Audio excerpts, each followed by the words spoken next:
Hi, and welcome to the Journey to CEO Success.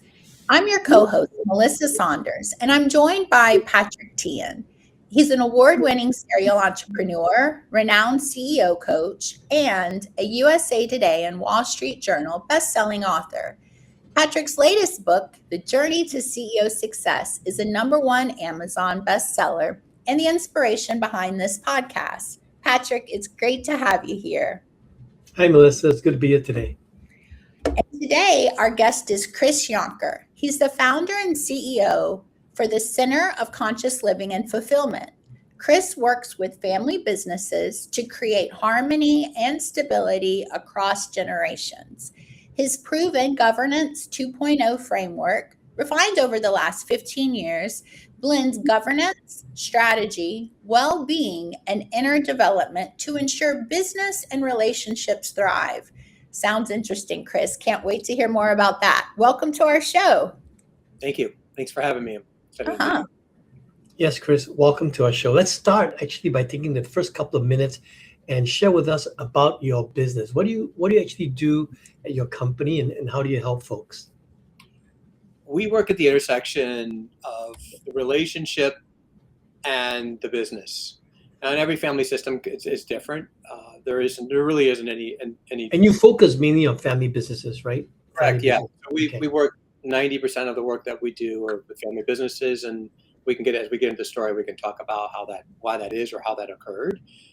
But in essence, your relationships as a family, and then the history of your family lineage, all of that gets impacted when you are navigating succession, transition, decision making. All your stuff is brought to the surface, right? And it's a lot to hold for families. It's a lot to hold, especially when we were navigating consequential transitions with ownership changes and shareholder structure and decision making differences, and so a lot of our history and a lot of what it is that we're up against internally in ourselves impacts how we relate to one another and how we are able to successfully or not successfully move through these transitions that occur. Yeah, and you talk about transitions and succession. I've discovered that I've worked with quite a few family companies as well. And before they even get to transition, I find that dealing with siblings and parents and stuff in the family itself, it's challenging sometimes. Do you do work on that as well? Yeah, absolutely. Yeah. So we're working at the heart of the relationship.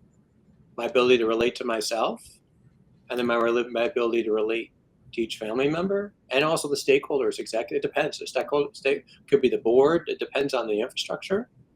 But how well can I hold the complexity, the conflict, as well as be able to share my truth in a meaningful way, so that we can really learn on where every person's at and figure out how to navigate what's best for the greater good, not just me, but we're working from me to we. So absolutely, we work with the family relationships. Yeah, I have a customer where I noticed that when she took the company over from her dad, it took her quite a few years actually for her to begin to feel comfortable to make the business her own, even though her dad actually wanted that for her from the first day that he handed it over. But it took her time to get past the whole what does dad want, what does dad not want, and become comfortable with dad's going to be okay with maybe what I want because I'm building the business for myself moving forward. And I'm wondering, I guess I'm guessing that you probably help people shorten that time it takes for them to figure that kind of stuff out. Yeah, well, absolutely. Because what's in the way is our self-worth, our self-esteem, our own sense of self-love. Like that, the root of it all is partly how I look at myself. And it's not uncommon for a next gen to have imposter syndrome when they're stepping into a role that's been held by another family member. And it's hard to at times just to go in and just step into that, and then even if you're well received by the system, there's still that part of you that's trying to step into the shoes, so to speak, that were held by someone else, right? And I'm curious about something else. Your website talks about conscious living. What is that? What is conscious living? That's a good question. So my paradigm is that we all get one life to live, and that we're in it. And the deepest seated questions that we want to reflect on are: who am I? Why am I here? And what do I want? From really the level of where my soul feels called, not from what society says, what my parents say, whatever it is that's been imprinted in me in relationship to how I define my life and success. But where do and I believe each one of us has been called in to do a couple things. One is to grow, and the other one is to contribute to society. And each one of us has gifts or talents that they need to be developed. That we don't come in with them fully developed, right? There's a lot of work on this that's been published, but in essence, getting clarity in what are our gifts and talents, how can we serve society, and then live in a meaningful way in relationship to our ability to serve, and then also honor how our values and how we want to live our lives. And being aware of these things and doing it at the same time we're doing it is in essence how we look at conscious living. And so I think you've done some good work here in the whole leadership category as well, not just for succession, not just for family business, but you also talk about you have an article written here about the leadership crisis, why grounded, authentic leadership is key to thriving in uncertain times. And so I'm thinking that you at the intersection of this conscious living and grounded, authentic leadership is, I'm imagining that you do some great work here. Tell us a little bit about that. In essence, this work's been published for quite some time. Patrick Lencioni talks about in the 5 dysfunctions of the team, Yes. transparency, right, and trust. It's the first stage. How long ago he published that? 15 years ago, 20 years ago. It's not new. And Brene Brown, she's published work around leadership and the idea of candor and Leaning in and being authentic. Yeah. Yeah, right.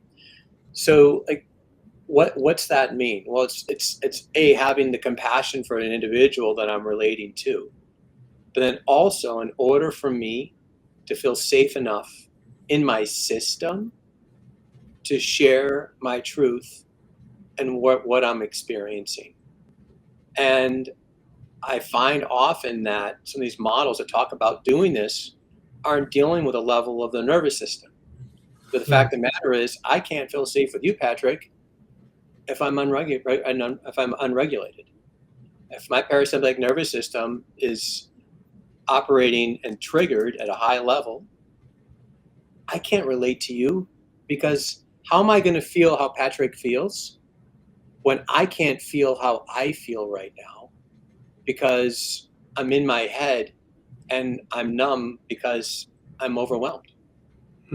So when we're working with individuals, we're teaching strategies to slow down, which I'm doing right now purposely, so that, and then also through breath work, meditation, these practices, to literally start down regulating, to stimulate the vagus nerve and start down regulating stress response, so that when I'm with you, I can now develop, because empathy, if I can't feel you and you can't feel me feeling you, my ability to have empathy is extremely limited.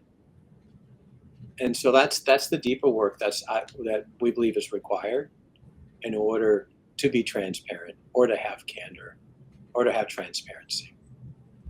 So when leaders work with you, what happens? How does this translate to transformative results?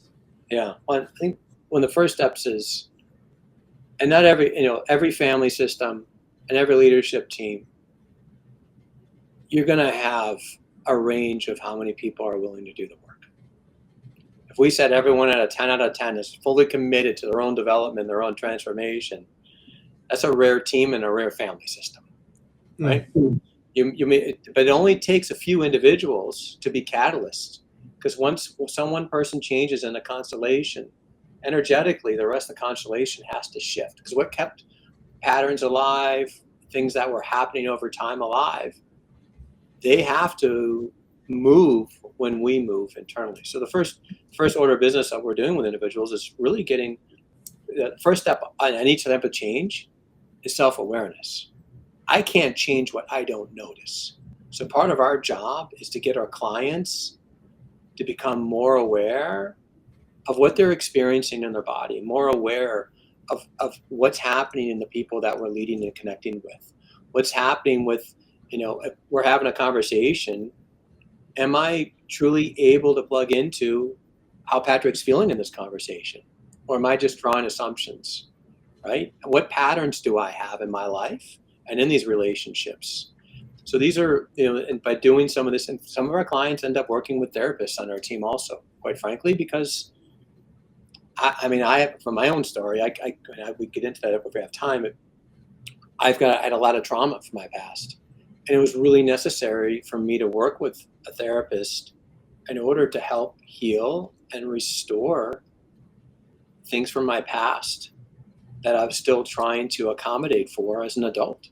Yeah. And a lot of us are doing that without even being aware of it. So it's that's the first order of business. And once we work with individuals one-on-one, then part of our work is to be able to facilitate meetings with the teams or the families in a way that they can start sharing with one another in a way they never have before. And we become really, as a good facilitator, is someone that can hold the makeup of the room and almost allow people to feel safe because they're being held in a certain way, and can work with obviously create a code of conduct, but work through time in a meaningful way to start talking about the things that haven't been spoke about. Because there's always, Patrick, there's things in the room that people aren't talking about. And part of our work is to identify those elephants and get them out for us to talk about. Because otherwise,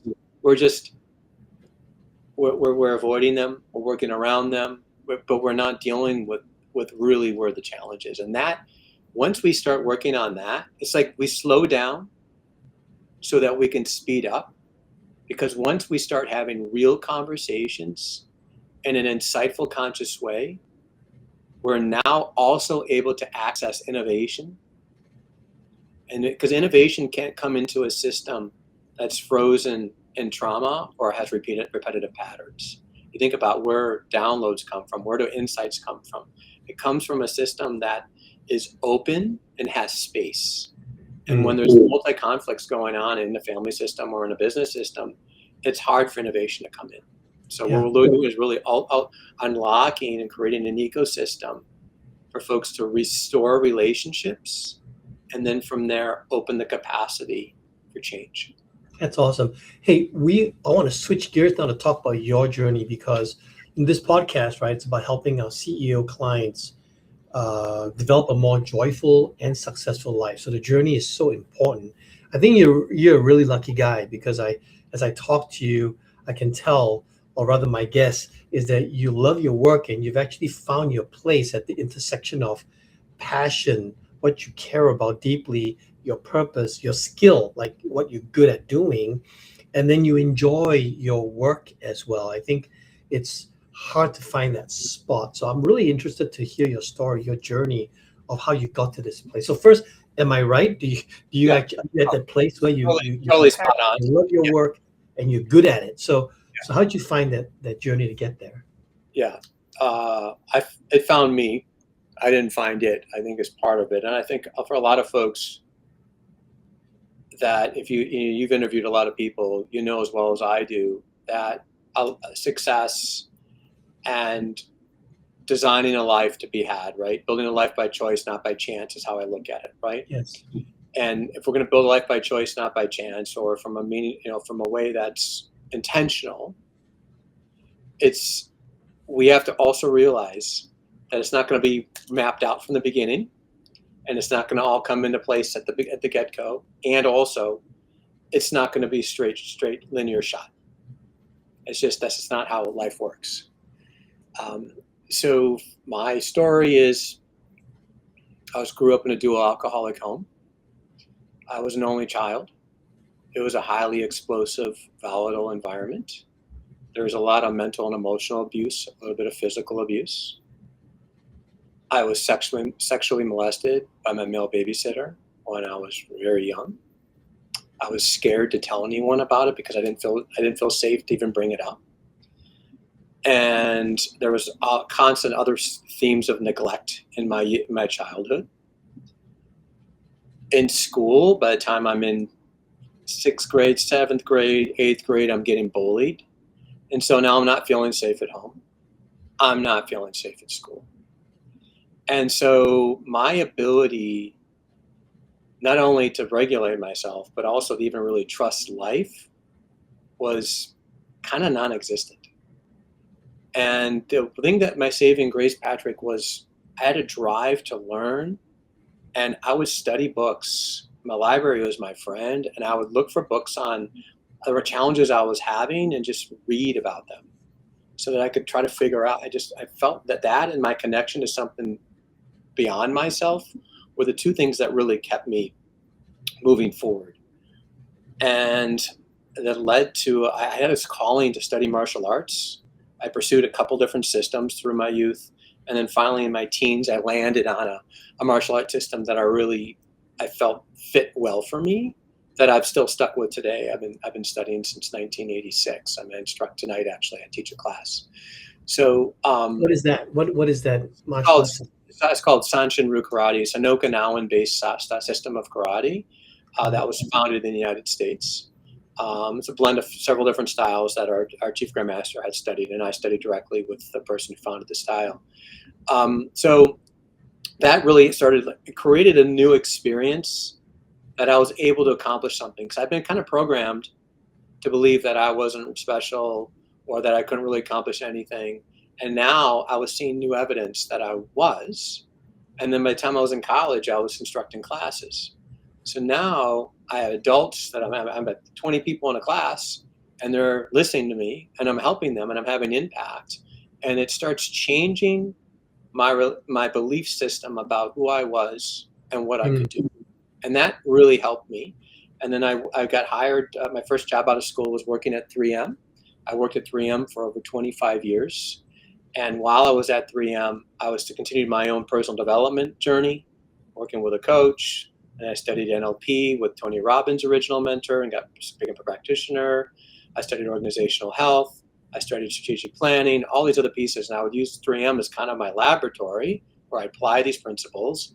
I had a lot of responsibility with the company, which was really cool.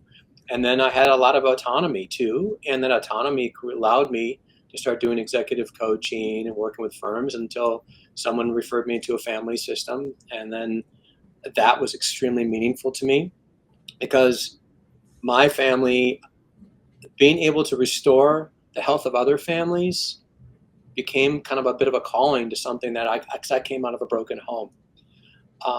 Later through my story, there's a lot more to it, but later through my story, I was able to restore my relationship with my parents, especially my mom, which was really, really meaningful. She just passed away this past year. But those last 5 years I had with my mom were very rich, because I was able to. I was truly able to forgive whatever the past had held, and really kind of get to know her in a way that I never could. And so, and I believe a lot of that came through my own healing and the work that I did on myself to be able to do that. And so I just knew in my heart that this is what I was here to do, was help families heal and restore what's caught, and sure, their highness with the frame of succession, transition, next gen development, governance strategies, doing retreats, building out family councils. Yeah, all these things are necessary, but they're still at the heart of how we relate to one another, isn't it? And so that's how we interconnected. So that's a high level, a bit of my story. And then I also, about 3 years ago, I was introduced to a gentleman named Thomas Hubel out of Israel, who is one of the top trainers. He's published a ton of work on trauma-informed practices and how to how to restore people and systems and collective trauma healing, family trauma healing. Anyway, I've been studying. I've been studying with Thomas, and I've gotten certifications on bringing that work now in to the family business work that we're doing also, which has really been really meaningful. And that's why all the safety work that I'm doing in regards to nervous system regulation, creating coherence in the system, all that's come from my studies and work with Thomas. So what do you do personally? How do you personally stay grounded and very conscious, right? Because you're helping all these people. And like you said earlier in our conversation, first you have to bring yourself to a place where you're grounded as well. Right. So how do you do that? What's your secret, and how do you stay grounded? I'm very fortunate because I'm highly disciplined, and discipline is your ability to give yourself a command and keep it, right? How well can you follow what it is that you commit that you want to do to yourself? Because every time you say you're going to do something, you don't do it, is a message to your subconscious mind, and it's a dangerous game. So I always say, don't ever say anything that you don't know you're going to follow through on, even if it's to yourself. It's really important adage. So health and well-being is a tenet. It's a shared core value for my wife and I. So it's also part of the framework that I teach in governance, because I believe if a family system wants long-term continuity in a family business system, they need to have health and well-being, right? I mean, come on. If you don't have health and well-being, it doesn't matter. Nothing else is going to matter. And we know more now than we ever have before. So that starts with sleeping 7 to 8 hours of sleep a night, making sure I have good sleep hygiene, proper nutrition and hydration. And I've done a lot of study on all this for quite some time. I meditate approximately an hour a day, every day. Creating space in our day as much as possible, so it's not moving from thing to thing to thing, so that we have a little bit of room. Exercise, strength training, mobility training, endurance training, maintaining my martial arts practice. I play tennis also. We also cycle, travel, having downtime. I tell clients I work with one-on-one, the most important things to do is schedule your family time at the beginning of the, going into the beginning of the year. Everyone should have their vacations blocked for the year right now. Having your time off blocked, a meaningful time, right? Having time at the end of the day to spend with loved ones, having time on the weekend to spend with, how intentional, we really, truly, and I built out a whole workbook on this, but I've mapped my life from the day, the week, the month, the year in relationship to how many times a week are we sitting at a table, 3 of us, having dinner together. All of that is kind of in writing. And then I try to keep checks and balances in relationship to, are we living in alignment with what we say, what we value as human beings? So these are really commitments you're making to your family and to yourself. And you said earlier that you said something very interesting just now. You said, don't say they're going to do something. Well, I can't quite say the way you said it. It had to do with don't say you're going to do something, not do it, right? And it's not good even for yourself. It creates that subconscious negative messaging. So, I say differently. To me, it's all about execution. So what you're really saying is, hey, whatever commitments you make, or understand that you're making these commitments, and then hold these commitments, do these commitments, versus it's not so simple to just blow it off. So it is easy to blow stuff off. But what I'm hearing you say is part of being grounded and conscious is to understand that you're making these commitments to yourself, to your family. So make your important commitments first at the beginning of the year, and then fulfill them, right? That's what I'm hearing you say. And with good overall foundation of nutrition, sleep, exercise, etc. So if you don't care and feed your body correctly, then you're operating a broken body, right? Right. And it really is. If you own a business, or you're running a business, and this is your audience, right? You're like an athlete, and you're performing, and how you treat yourself mentally, emotionally, and physically is going to be in direct correlation to how well you execute and how well you make decisions. Because quite frankly, we get paid to make decisions, right?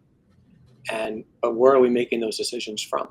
And how grounded are we when we make those decisions? There's so much value, and then today there's so much great technology, right? I mean, I've been wearing a device for 10 years. I have 10 years of data on my HRV, my sleep, my recovery. We did full body scans, got a full body MRIs this past year at Pronovo. We do blood work every 6 months. My wife and I would, because we have access to information that we can learn about things before they get downstream, so we can make adjustments in our biology to assure that we're running optimally. And if it's good enough for Tom Brady, right? Like when he was performing, I'm a New England person, so I'll plug him. But the guy was really into how he treated him. That's why he was as good as he was, as late in life as he was. Not that old, but still for football he was. And there's a reason, right? And there's a reason. So fast forward to today, what does success and joy mean to you today? Like with all that knowledge and experience, what is it today for you, success and joy? I think knowing that you're living in alignment with your calling is a big piece. And if someone's listening out there and say, I don't know what my calling is, it's okay. It's okay not to know. But the inquiry is part of the process. Right? And taking time to ask and feel into how can I serve? What can I do? How can I serve at the highest capacity? Because if all we have is one life, and one of the biggest gifts I've had is having to work with clients in their 50s, two in particular that got diagnosed with cancer, and working with them to the end of their lives, literally, while they're navigating transition with their business and their families, and working with them and their families. And it was hard. But you realize how precious this life is that we have. And if you know that what you're doing is not only having a difference, but it's aligned for what you're here to do, it brings a high level of peace to you. Yes. Wow. That's powerful. I want to thank you for the time you spent with us. This has been a very powerful learning experience, even for me. I hope that my audience is taking away as much as I took away. What are your dreams for yourself and your company right now? Oh, we just want to continue reaching. We're working with families internationally, and we want to continue to reach as many families that want to restore and lead differently, perhaps, than they have, and align. Making sure that they've ignited their soul's purpose, and they're living their life out in direct correlation to that as much as possible. And in a family system, it's also aligning those paths too. And from that, I just want to have meaningful life experiences with my family, and that's what I'm out to do. And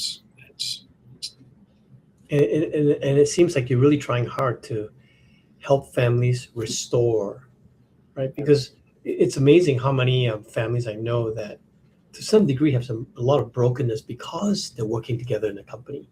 Yeah. Right. Yeah. But there's something under the surface of that, right? That's the smoke. Yeah. There's something at the fire of that. Yes. And even if, Patrick, if we just help one family member in that family system live more consciously, have more peace, have more purpose, then that's a win too. Yes. That's a win too, right? Because at least that doesn't get passed on perhaps to the next generation or whatever it is in that ecosystem. Trust me, we're raising our daughter. I've been married for 30 years. When we were raising our daughter, we waited to have a family, but our daughter's 11.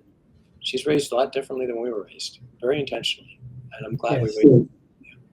Yes.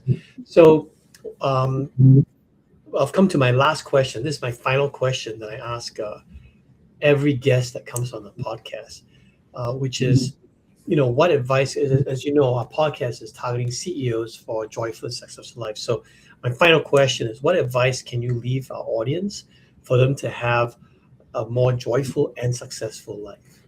Yeah. I would challenge folks to consider getting support and working with a therapist or a coach, an advisor, could be a mentor. It doesn't have to be a particular, but really it's something to ask yourself is, who am I that's helping me see what I cannot see, because we can't read the label from the inside the bottle, right? And if we can help someone who that's grounded in who they are and what they do, and can see into you, and help you see what you can't see, so that you can work on those pieces, that'd be my advice. Thank you. Chris, that's awesome. That's awesome. Thank you so much. Melissa, back to you. Well, you guys, that's a wrap. Thank you, Chris, for being here today and sharing your story. I encourage our listeners to actually subscribe to your podcast, the Enlightened Family Business Podcast. And until next time, go out there, enjoy this beautiful journey we're on. Until next time, bye. Thank you. Thank you.